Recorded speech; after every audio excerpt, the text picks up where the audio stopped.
बँकेचा उपाध्यक्ष म्हणून त्या कुठेही कमी पडलेल्या नाही आणि त्यामुळे आज जरी त्या पदावरून कमी झालेल्या असल्या तरी त्या आमच्या जवळच्या सहकारी आहे, पुढील कालखंड त्या आमच्या बरोबर राहणार आहे आणि ज्यांनी हा उपाध्यक्ष पदाचा पदभार घेतलेला आहे ते या तालुक्याचे शिवसेनेचे तालुका प्रमुख म्हणून नव्हे तर ज्यांनी लहान जेव्हा गाडीवर त्याचा विजू पाय पुरत नव्हता अशा अवस्थेमधून माझ्यावर त्यांनी काम केलंय आणि ज्यांनी तालुक्याचा कोणा मोटरसायकलवरून आता 4 चाकीमध्ये सुद्धा फिरायचा योग येणारी पहिली मी जी कार्यकर्ती आहे की जिनी रामदास या नावाला आबा या कालखंडापर्यंत जाईपर्यंत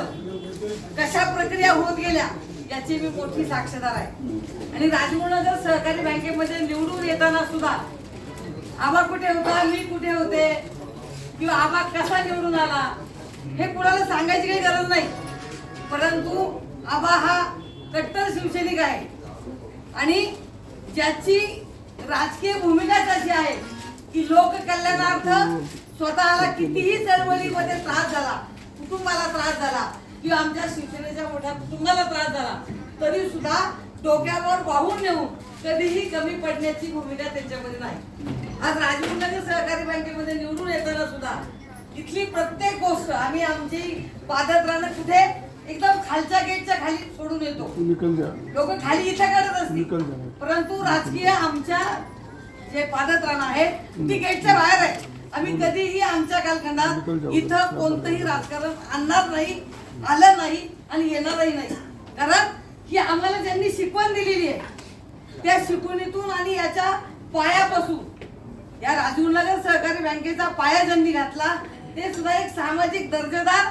असे समाजाचे कार्यकर्ते होते. त्यांना डोळ्यासमोर ठेवून या संस्थेचं काम चांगलं व्हावं, टिकावं, मोठं व्हावं, भरभराट व्हावी या उद्देशानं आतापर्यंत या सभागृहाचं काम अतिशय सुंदर आणि देखणं झालेलं आहे. या कालखंडामध्ये इथे किरण दादा असतील किंवा माझे गेलेले मावळते सहकारी आहेत,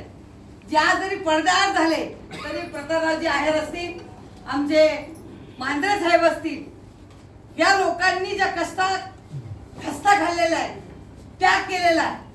आणि त्यांच्या 50 असेल, 45 वर्ष असेल, 35 वर्ष असेल, त्यांनी सुद्धा इथे कालखंड तो पार पाडलेला आहे. या संस्थेला एक गोलाकार आकार देण्यासाठी स्वतःचे कष्ट केलेले आणि आमच्या सगळ्या इथल्या संचालकांवर चांगला संस्कार करायचा त्यांनी शेवटपर्यंत म्हणजे प्राणपणानं आम्हाला ते शिकवलंय.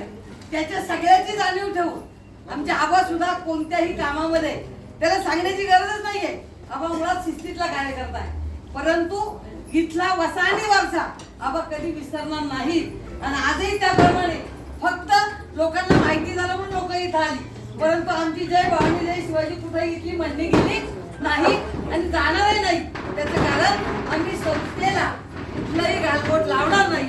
याची आमची जी भूमिका आहे ती आम्ही तशीच ठेवू. आबा तुम्हाला खूप खूप शुभेच्छा आहेत आणि ताई तुम्ही जरी आज